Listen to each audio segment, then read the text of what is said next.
My name is Reed Draper. I'm the Technical Director for the Clemens Fine Arts Center on the campus of West Kentucky Community and Technical College. My guests and I are here today to discuss the One Book Read, an ongoing event at West Kentucky Community and Technical College. My guests, to begin with, Dr. Kim Russell. She's the chair of the selection committee and co-chair of the events committee. Amy Sullivan, co-chair of the events committee and a selection committee member. And Melissa Duncan, who was former co-chair of the events committee and a selection committee member, and she's been there from the beginning of this program. This is the 17th year of the One Book Read at WKCTC. We've brought in world-renowned authors such as Homer Hickam, Jeannette Walls, David Baldacci, Silas House, and Garth Stein, to name a few. Let's begin with, tell me about the One Book Read at WKCTC. Why has the college invested so much time and work into this project over the years? Well, it kind of happened serendipitously, just kind of due to some conversations. And we knew that sort of nationally that had become a trend, that colleges were sort of deciding to have a common read. And Melissa and I were talking, and she brought up the idea of, hey, wouldn't it be cool if we brought in this author? And then it kind of grew into that. And at that point, we had this ongoing initiative called Focus on Reading. And so it fit in really well with that. And that was a 5-year program. And after 5 years, we realized, no, we really like this. We want to keep this. And so that is one of kind of the ongoing things that continued from those years. And we just realized the way that it brings the community together, and it's been such a source of just great sort of pride and identity, and just that's my favorite thing that we do, honestly. Sure. Can you give us a little behind the scenes of how the process works each year? How are the books chosen, and how do you select and plan your events? So Kim is the chair of the selection committee this year, and she's been the chair for many years since we've been doing this. It is quite a process. It's an ongoing process. We're virtually reading all year long, trying to come up with next year's read. Even though we are preparing for this author visit this year, we are also reading for next year. So there is a small selection committee made up of members from the college, and Kim is the coordinator of all of that. And then once it's selected, we try to find out more about the author and their availability, and about how they would fit in with the program, and see if we can schedule that. And we're working on that right now. So, as far as the committee goes, this is a personal passion for each of you? How did you end up on the committee? I'll take that one. Kind of goes with this next question. People ask me that a lot. You run the Challenger Center, which is the Space Science Center. Why are you on this committee? Because our first author was Homer Hickam, Rocket Boys. And that's kind of when I got drawn in by Gail Butler, and then we drew in Kim, and everybody wanted to bring Homer Hickam as a speaker, and we thought, let's do more. He's going to be here. Let's do the One Book Read. And so that's how it got started. And that's where my connection is. But I also love reading. Obviously, reading is fundamental, right? We all did the Pizza Hut coupons and different things like that. So reading is fundamental, and reading is fun. And so besides space, it's probably my other passion. And this is the 17th year. And I understand, Melissa, you've been here the entire time. Kim, you've also been involved for the full 17 years? I have. That is wonderful. This author's visit to WKCTC is the culminating event for One Book Read each year, but the One Book Committee plans activities and events all year for the campus and the community. What are some of the types of events generating excitement and leading up to the One Book Read author visit? That's Amy. Well, so we have an events committee, and I am the co-chair of the events committee along with Kim. And that committee is made up of, it's a larger group, made up of some wonderful individuals who are very creative and come up with all sorts of things related to the book each year. So it depends on the themes that emerge from the book on how we plan the events and what is included. There are a couple of things that we do every year, and Kim coordinates. She's the English program coordinator as well, and she coordinates the writing contest that we do. Last year we had a great number of participants. Oh my goodness, we had a record number, I think. Students, faculty, and staff, and the community are invited to participate in a writing contest based on prompts from the book, and they did that last year and previous years, but also for this year, and that'll be ramping up soon in the fall. We do that and it extends into the spring, and then there are cash prizes for our winners for that contest, and they're recognized at the author's reception the first night of the 2-day event that we have when the author comes. So that's an annual thing that we do that we really love to do.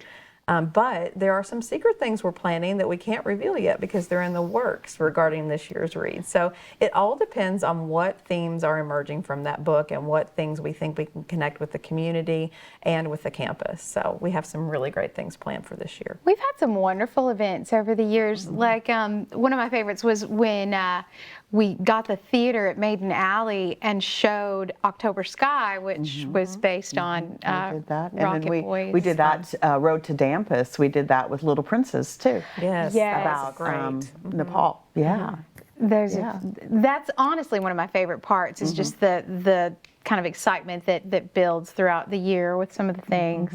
Half-broke horses with Jeannette Walls. We brought an actual horse to campus. That was a lot of fun. We did. Wasn't that one of Secretariat? Yes, one of the a falls descendant. of- Yeah, Yes, yeah. I Yes. think the fall of Secretariat. That was amazing. That drew a lot of attention for students and faculty and staff on campus. Got to see.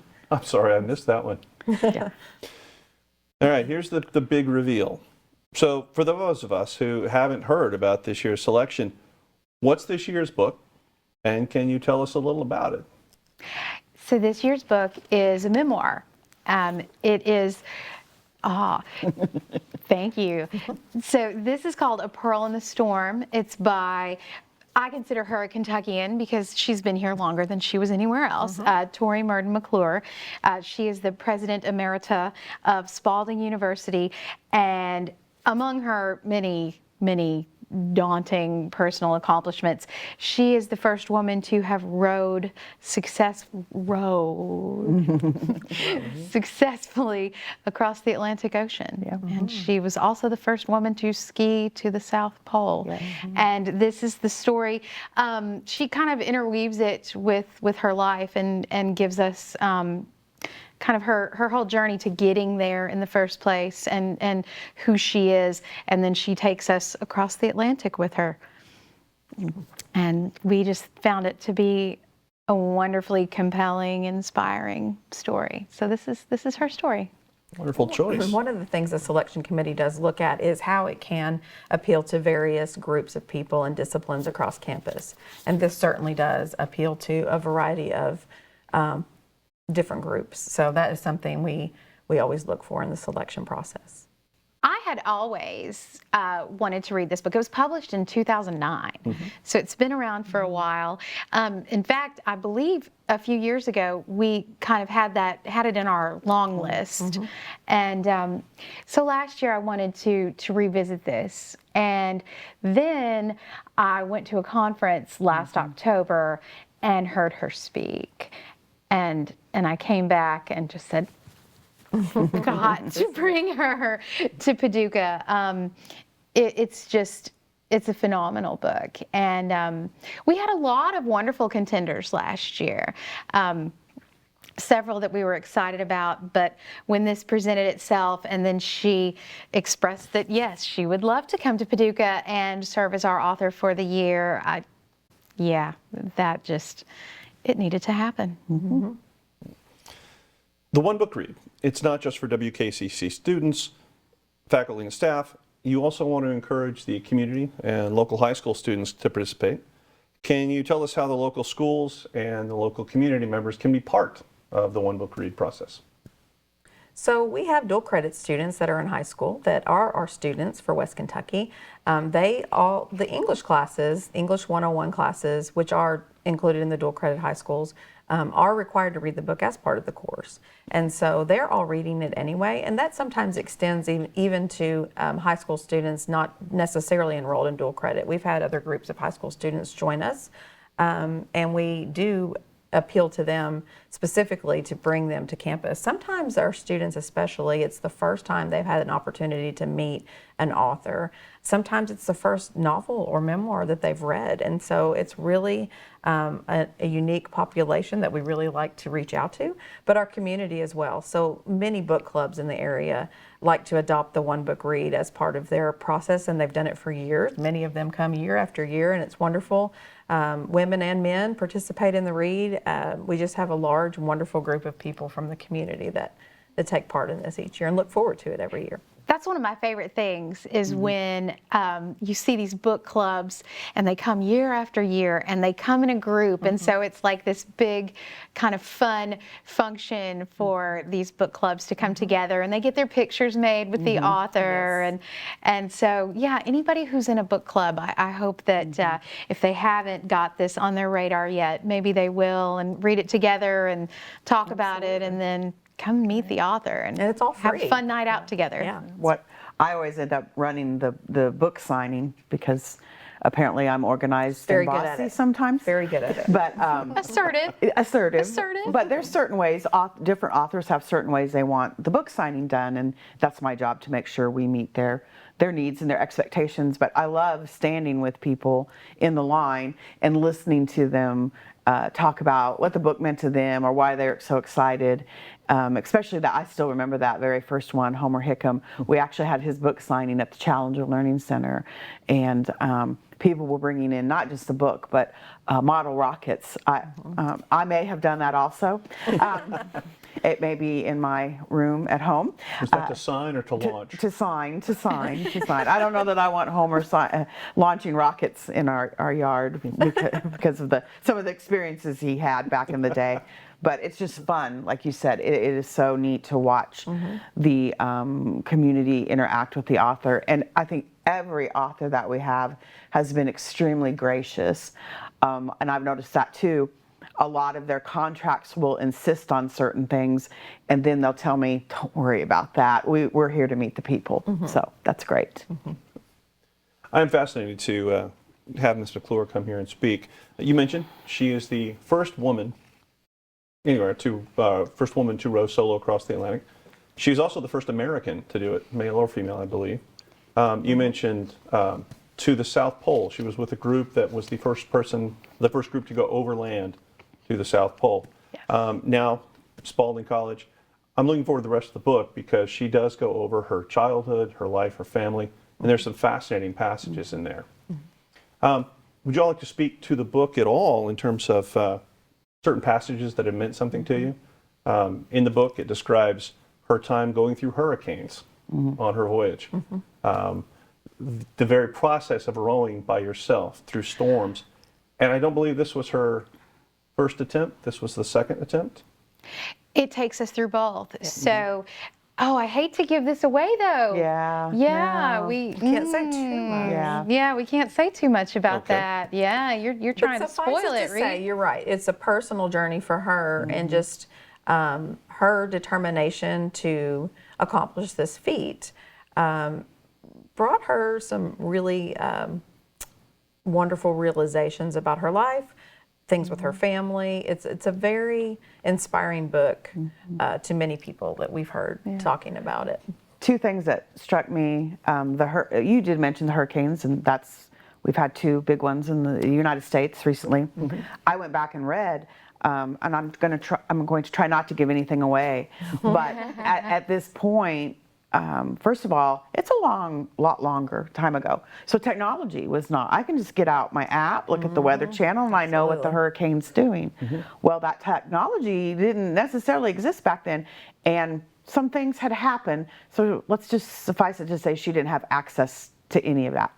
She was literally figuring out by taking readings about where that hurricane was going to be, if it would hit, when it would hit, what would happen, and she was using wind direction and barometric pressure. So that spoke to the science. The scientist to me, I couldn't have done it. Everything's right in our hand right now. And then I also like the part, you mentioned the more personal part, the family part. She really brings her brother And I won't say anything beyond that, but her brother into the book. And I think a lot of people in our community will be able to relate to that aspect of her life also. Okay, wonderful.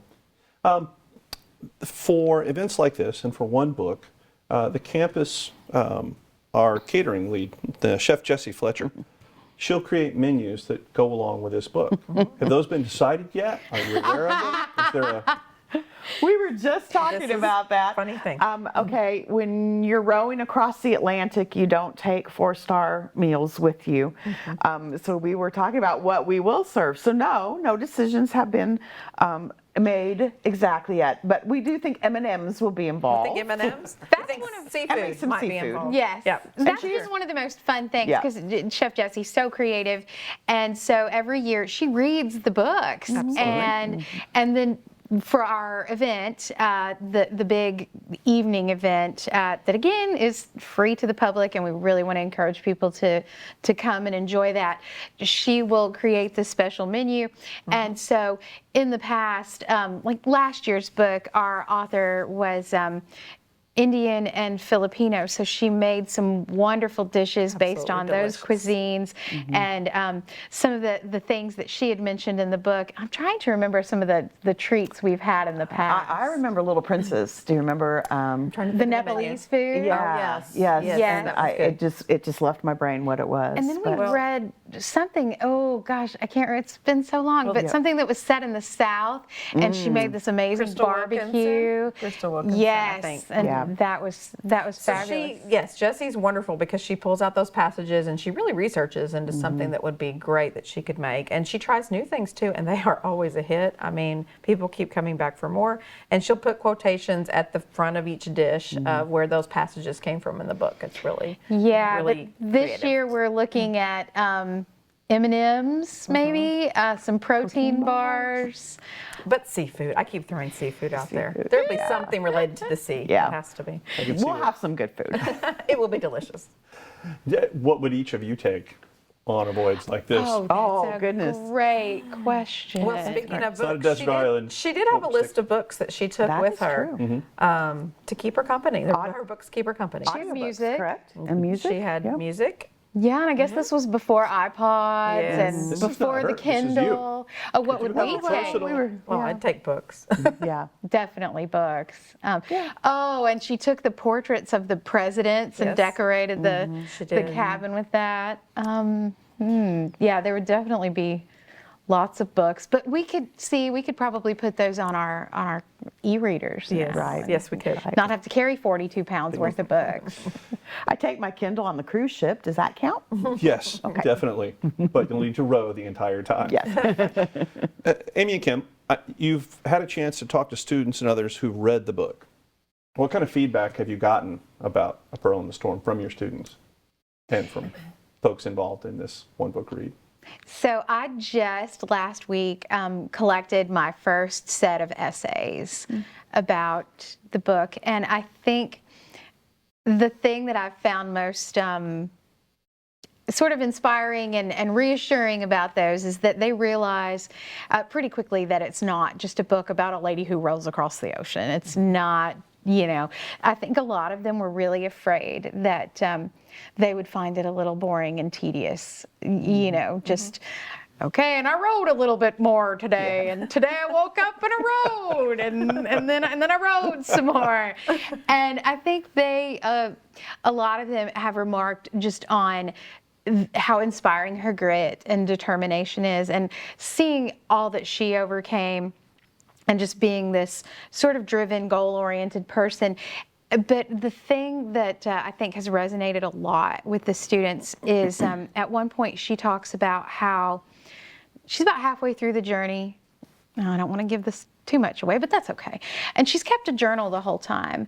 And she comes to realize, reading back over her journal, that she doesn't even really recognize this person who's writing, and she kind of comes to terms with this idea that maybe she needs to be a little bit more vulnerable and real, and she ends up throwing the journal overboard and deciding that that she wants to go in the direction of being more genuine and being more open to people and just admitting weakness and accepting that sometimes we are helpless and that sort of thing. And I think that has resonated with a lot of our readers.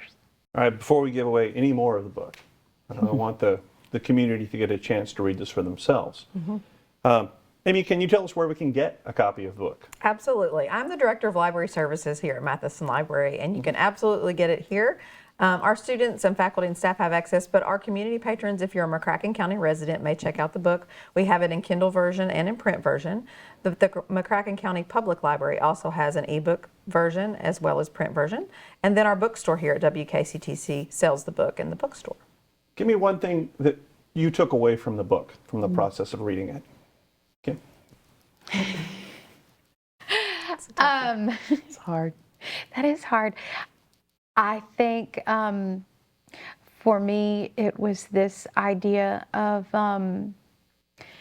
having a dream and pursuing that dream and realizing that it may not always go completely according to plan, but there is still great reward and great success in just the journey and the pursuit of wanting to do something. And this book really made me want to do something. Yes, agreed. Not row across the Atlantic Ocean, but something. Amy? So she's stealing some of my answer, but yes, the inspiration that this brought, just reading it and just knowing that she didn't give up and she did have to try a second time, and that it's possible to succeed even if you fail to begin with, or you think you have failed to begin with. So, Melissa? Ditto, but I also thought if I were faced with something like that, would I have that grit? And I don't know yet.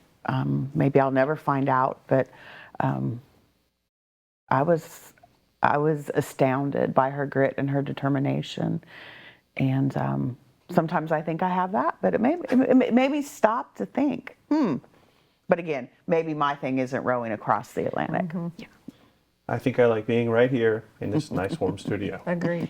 Amy, One Book Read has a website. Yes. Can you tell us what we can find there? And It's very easy to get to our website, onebookread.com. Just remember, onebookread.com. It contains all the information that you'll need about the author visits, which Melissa's going to share with us, I think, in a minute. All about the author visit and any events leading up to that visit. So the things that we're planning that we keep talking about, surprises, they'll be listed on the website. The information about the writing contest and things like that will be listed there. Information about the committee members, how to reach us. All the past One Book Reads, information about those, because people like to go back and do that as well. So that's all on there. And this show today will be broadcast there as well. So there'll be a link to that. and the author Yes. visits? The author visits will be March 18th and 19th of 2025. I can't believe I'm saying that. 2025. And the community events include the reception, where you can come try whatever food Chef Jesse decides on. And right after that will be the author presentation right here in the Clemens Fine Arts Center. And then the book signing will be right after that, and you can meet her, get your picture taken. There'll be books for sale there too, but if you want to bring your well-read, worn-out book, she will definitely sign that.